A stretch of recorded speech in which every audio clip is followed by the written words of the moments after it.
श्रीधाम वृंदावन में एक संत घूमते थे। उन्हें देखकर कोई यह नहीं कहता था कि स्वामी जी आ रहे हैं, संत जी आ रहे हैं, बाबा जी आ रहे हैं। ना, वे एक ही बात कहते थे, जज साहब आ रहे हैं। उन्हें देखकर हर कोई कहता जज साहब आ रहे हैं, जज साहब। एक महात्मा ने पूछा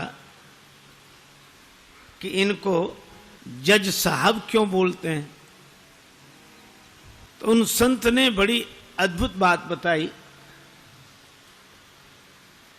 कि पहले ये जज ही थे। दक्षिण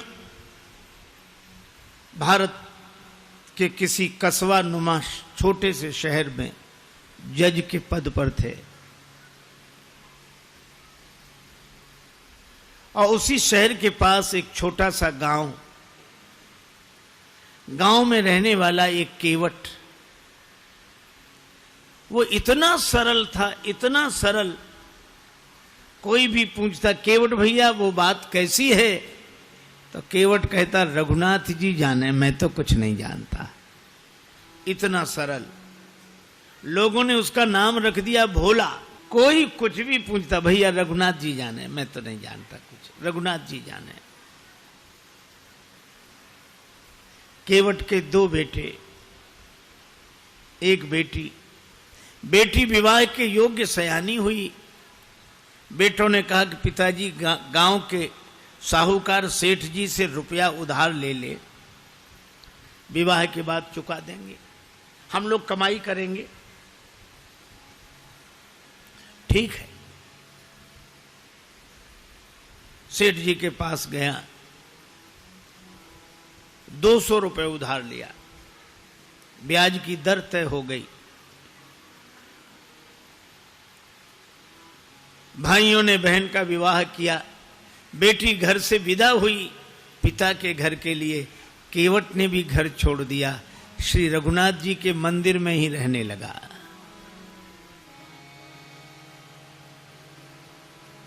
बस उसको तो रघुनाथ जी ही सब कुछ। जाऊं कहां तजी चरण तुम्हारे। मंदिर में रहता, झाड़ू लगाता, रघुनाथ जी का दर्शन करता, आनंदित रहता। बेटों ने कमाई की, पैसा केवट को लाकर दिया, पिताजी जिनसे उधार लिया है वापस करें। केवट गया, सेठ जी को रुपया वापस दिया, ब्याज दिया। सेठ जी ने रसीद लिख ली, हिसाब किताब चुकता, पाई पाई से पैसा प्राप्त। केवट को दी रसीद, पढ़ो क्या लिखा है। केवट बोला मैं कुछ नहीं जानता, रघुनाथ जी जाने। सेठ के मन में पाप आ गया, ये रसीद हमें दे दो, ये कागज हमें दे दो। और दूसरे कागज पर कुछ ऐसे ही लिख कर दिया, पानी ले आओ। वो पानी लेने गया, कागज बदल दिया। केवट जो कागज लेकर आए उस पर ऐसे ही कुछ लिखा था। रघुनाथ जी के चरणों में रसीद समझ के कागज को रखा, फिर अपने कक्ष की अलमारी में रख दिया और प्रसन्न रहने लगा। सिर पर सीताराम फिकर फिर क्या करना, सिर पर सीताराम फिकर फिर क्या करना। उसी भाव में रहता। केवट ने भगवान के भरोसे सब छोड़ दिया था और सेठ जी ने केवट के विरुद्ध मुकदमा कर दिया और मुकदमा इन्हीं जज साहब की अदालत में आया। इन्हीं जज साहब के।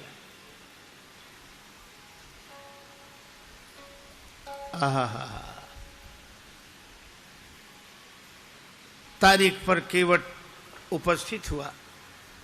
जज साहब ने कहा केवट तुमने सेठ जी से रुपया उधार लिया था? हाँ हुजूर, लिया था।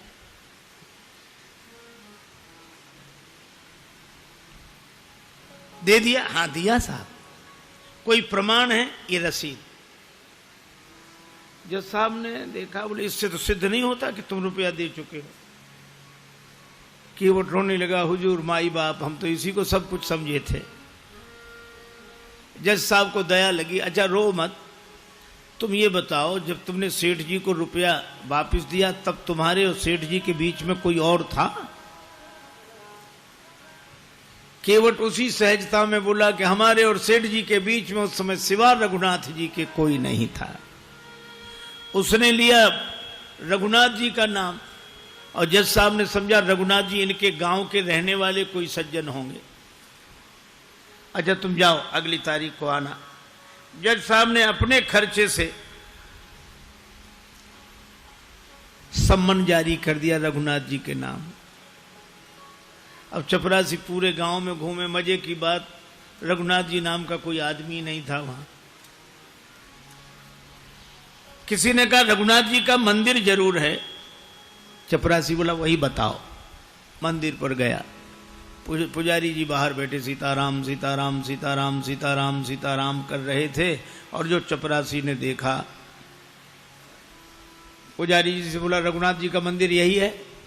पुजारी जी बोले हाँ। तो ले लो। अब पुजारी जी ने जो देखा कि सम्मन, मन में सोचने लगे जब भगवान ने मंगा ही लिया है तो हम वापस काहे को करें। हस्ताक्षर पुजारी जी ने कर दिए। चपरासी समझा कि यही रघुनाथ जी हैं और सम्मन रघुनाथ जी के चरणों में रखते हुए पुजारी जी ने कहा कि वाह प्रभु क्या लीला है, भक्त जो न कराएं सो थोड़ा। आपके लिए मुकुट कई बार आया, पोशाक कई बार आई, हार कई बार आए, अरे पैजनी करधनी कई बार आई होगी, लेकिन सम्मन पहली ही बार आया होगा।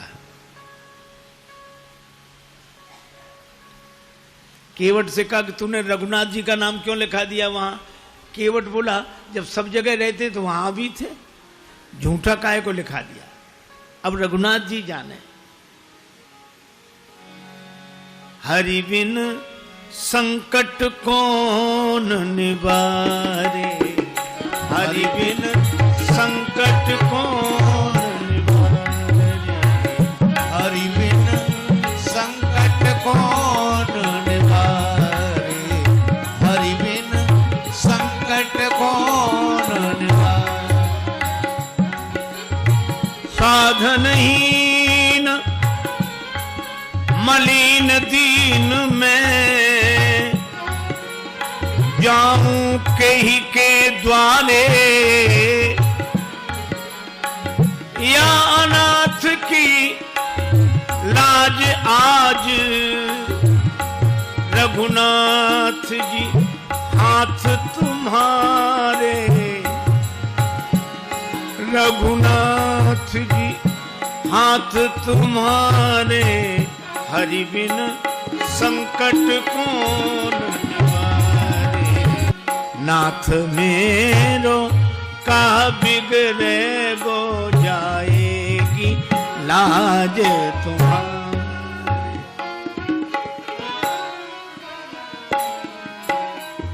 वह निश्चिंत रहता। अब राम जी जाने, मंदिर में झाड़ू लगाए तो रघुनाथ जी की तरफ देखे, बर्तन मांजे तो रघुनाथ जी की तरफ देखे। जीवन ऐसा बस राम जी के चरणों में समर्पित। तारीख के एक दिन पहले पुजारी जी ने कहा केवट तुम जाओ अदालत में ताकि समय से पहुंच जाओ। अब रही रघुनाथ जी के मन की तो रघुनाथ जी जाने। केवट तो प्रणाम करके चला गया। दूसरे दिन सवेरे सवेरे पुजारी जी आज जल्दी जागे, स्नान किया, भगवान को स्नान कराया, नई पोशाक पहनाई, बड़ी जल्दी कुछ बनाकर भगवान को भोग लगाया। सोच रहे थे आज भगवान को पहली बार बाहर जाना है, कपड़े अच्छे होने चाहिए, कुछ खा पी के जाएंगे तो भूखे नहीं रहेंगे।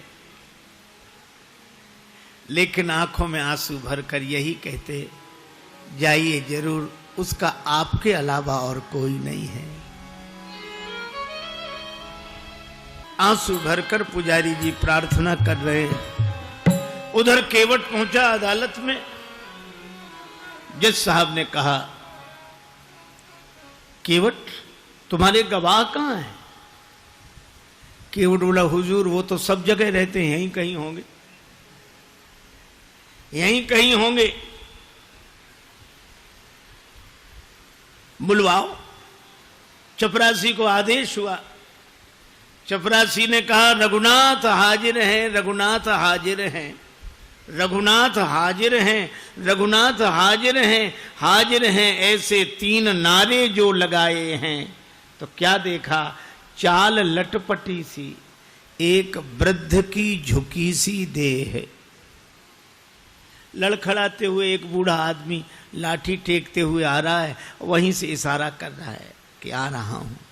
चाल लटपटी सी, एक वृद्ध की झुकी सी देह, दुपटी फटी सी, शीस बांधे धर धाये हैं, हाथ माह छड़ी पड़ी तुलसी की हिये माल, माथे पर रोरी चारु चंदन चढ़ाए हैं, साहब के सामने विनीत चपरासी साथ, आज रघुनाथ जो गवाह बनी आए। साहब के सामने विनीत चपरासी साथ, आज रघुनाथ जी गवाह बने आए। केवट ने प्रणाम कर लिया। सेठ जी चौंके कि ये कौन? जज साहब ने कहा, रघुनाथ जी आपका ही नाम है? जी। केवट ने रुपया वापस कर दिया। हाँ। कोई प्रमाण है? सेठ जी ने खुद रसीद लिख ली थी। बेईमानी आ गई मन में, दी नहीं केवट को। सेठ जी को यहीं रखा जाए, इनकी बैठक में रखा हुआ रजिस्टर मंगाया जाए। उस रजिस्टर में वो रसीद अब तक सुरक्षित है। सर्वांतरयामी भगवान से क्या छिप सकता था? चपरासी को भेजा गया, रजिस्टर मंगाया गया और रसीद मिल गई। सेठ जी दंडित हुए। केवट भाई जित बरी हुआ। गवाह महाराज तो चले ही गए थे। अपने चैम्बर में जज साहब ने केवट को बुलाया। केवट एक बात पूछे। हाँ पूछिए हुजूर। ये रघुनाथ जी कहां रहते हैं? केवट ने कहा, हुजूर यहां हम रहते हैं। तो तुम कहां रहते हो? कहां जा? रघुनाथ जी रहते हैं। तो तुम दोनों एक ही गांव के रहने वाले हो? अरे गांव एक ही जगह के। एक ही जगह के? कौन है ये तुम्हारे गांव के? अरे सरकार, पढ़े लिखे लोगों को समझाना मुश्किल होता है।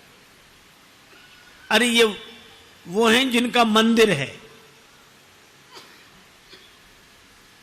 मंदिर के पुजारी तो लग नहीं रहे थे, और मंदिर इन्होंने बनवाया हो ऐसी हैसियत नहीं दिख रही थी। केवट ने कहा, हुजूर ये वही हैं जो मंदिर में बैठे हुए हैं। जय हो जय हो। मंदिर में विराजमान है ये। अब जज साहब चौंके। चपरासी को बुलाया। चपरासी कांप रहा था। हुजूर जिस आदमी ने हस्ताक्षर किए थे वो ये नहीं था। जब सारा रहस्य पता लगा तो जज साहब रोने लगे। रोते रोते बंगले पर गए। लोगों ने पूछा, क्या बात है, रो क्यों रहे हो? तो उन्होंने यही कहा, शुक सारद नारद शेष गणेशहु, सुख सारद नारद शेष गणेशहु, के नहीं ध्यान में आते रहे, सोई आज विनीत अदालत में, केवटा के गवाह कहाते रहे।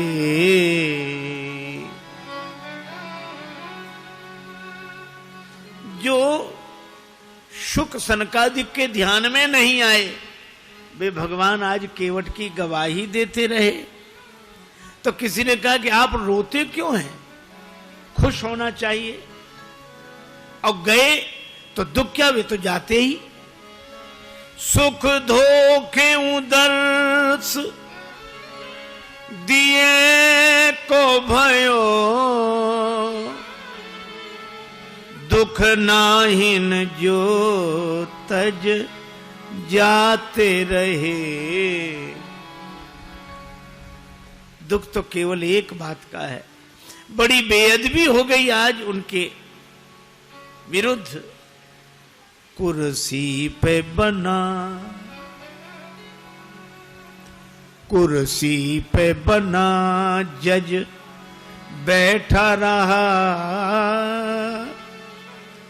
जगदीश खड़े समझाते रहे। कुर्सी पे मैं कुर्सी पर जज बना बैठा रहा, और जिनकी अदालत में एक दिन सबको उपस्थित होना पड़ेगा, वे भगवान खड़े खड़े गवाही देते रहे।